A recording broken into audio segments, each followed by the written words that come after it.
Partendo da un rotolo di carta igienica esattamente come questo, con dei semplicissimi trucchi, nel giro di pochissimo tempo si potranno ottenere delle piantine assolutamente incredibili che cresceranno e faranno dei frutti ottimi, esattamente come quelli che state guardando. Se volete scoprire tutti i trucchi per poter riuscire ad ottenere anche voi dei risultati esattamente come questi, allora io vi consiglio di guardare il video, perché vi assicuro che quando passerete da questo a questo sarete davvero contenti di averlo fatto. La prima cosa che occorrerà fare sarà quindi quella di procurarsi dei frutti. Ai fini dell'esperimento non è assolutamente importante la varietà.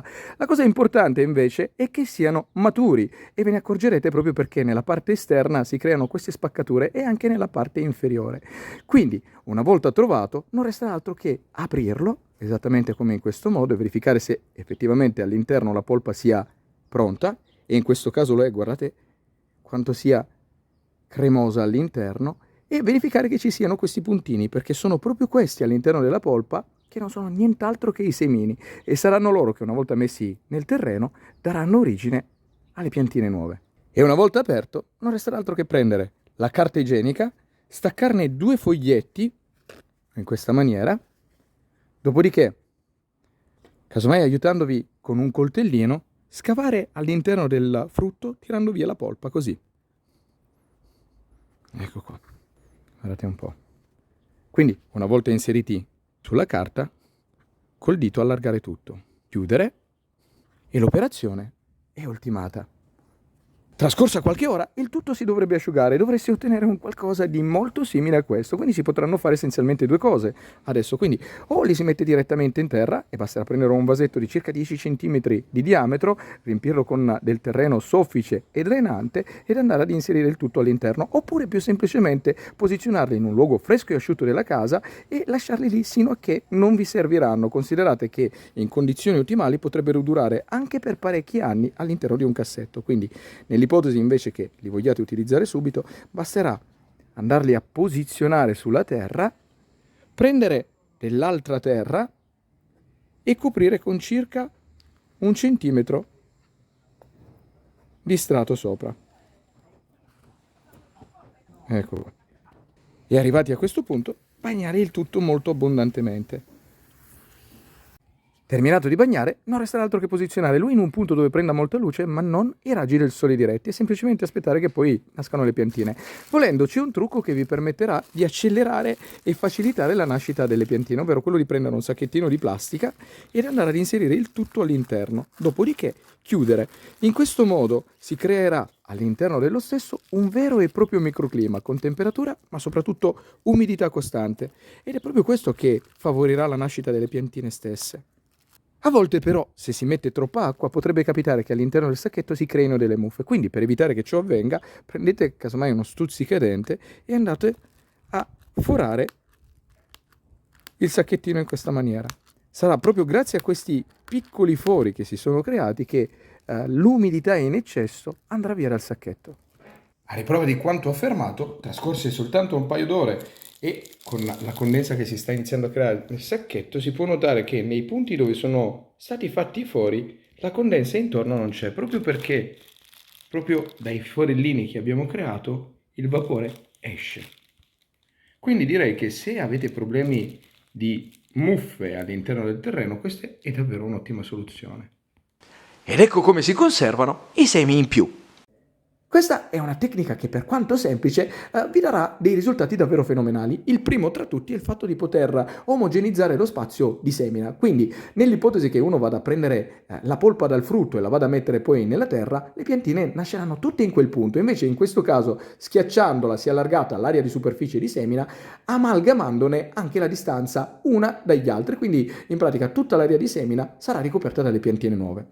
Altro enorme vantaggio è il fatto che se, come in questo caso, si otterranno più foglietti di semina, questi potranno essere messi da parte e utilizzati quando più ci aggraderà. Quindi basterà prendere un contenitore, io in questo caso ne ho preso uno in vetro che si possa aprire e chiudere, ma andrà benissimo anche una scatola, per esempio quella delle scarpe, piegare il tutto in questa maniera ed andare ad inserire. Mi raccomando, deve essere ben asciutta, dopodiché chiudere e posizionare il contenitore in un luogo fresco, asciutto e buio della casa. In questo modo, all'interno, i semi si potranno mantenere anche per diversi anni, addirittura fino a 10. Primi risultati. Trascorsi all'incirca 2 mesi da quando abbiamo messo a dimora nel terreno i semi, questo è il risultato che potremo ottenere, ovvero delle piantine alte indicativamente 2 cm. Quando le piantine saranno diventate alte all'incirca 2 cm, sarà il momento di spostarle dal semenzaio a vasi singoli, proprio per evitare che durante la crescita lo sviluppo di una vada ad interferire sul corretto sviluppo delle altre. Quindi semplicemente prendere un cucchiaio e fare in questa maniera, guardate.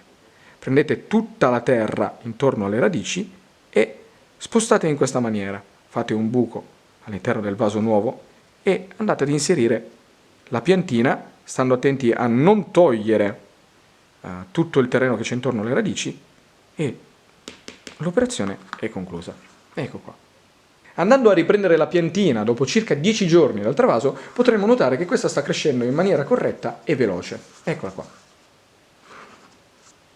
Dopo 30 giorni la pianta è diventata alta più o meno 4 cm ed ha sviluppato, oltre le prime 2 foglioline, anche altre 2 foglioline e c'è anche una piccola gemma. Eccola qua. Quindi si sta preparando a fare nascere anche le altre. Trascorsi 3 mesi, la pianta è diventata alta circa 8 cm. Alcune foglie sono cadute e altre si sono ingrandite. Ecco qua. Direi che sta procedendo tutto nel migliore dei modi.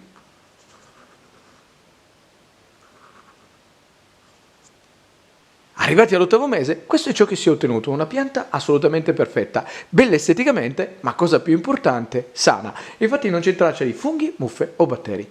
In queste immagini vi mostro quali siano le fasi di sviluppo e di crescita di questa pianta, quindi a partire dalla nursery, quando sono tutte insieme, quando ci sarà il travaso e quindi si metteranno in un vaso singolo, circa un mese dopo dal travaso, quindi oltre le prime 2 foglioline è nata la terza, poi a 2 mesi dal travaso la piantina quando sarà alta più o meno 4-5 cm, al 4° mese la piantina è alta all'incirca 8 cm e dal 6° mese è una piantina alta indicativamente 15 cm che ormai ha il caratteristico aspetto della piantina di fico, quindi la morfologia delle foglie ha già preso le sue forme. Col passare del tempo la pianta crescerà e raggiunto il 3-4 anno di vita dovrebbe iniziare a fare anche i primi frutti. Considerate però che una pianta da seme, per avere poi la certezza che effettivamente i frutti li faccia, dal 2° anno in poi dovrà essere innestata. Se non sapete fare l'innesto non vi preoccupate, io nel box informazioni metterò il link nel quale si spiega e si mostra come si fa. Dategli un'occhiata perché secondo me potrebbe esservi davvero utile.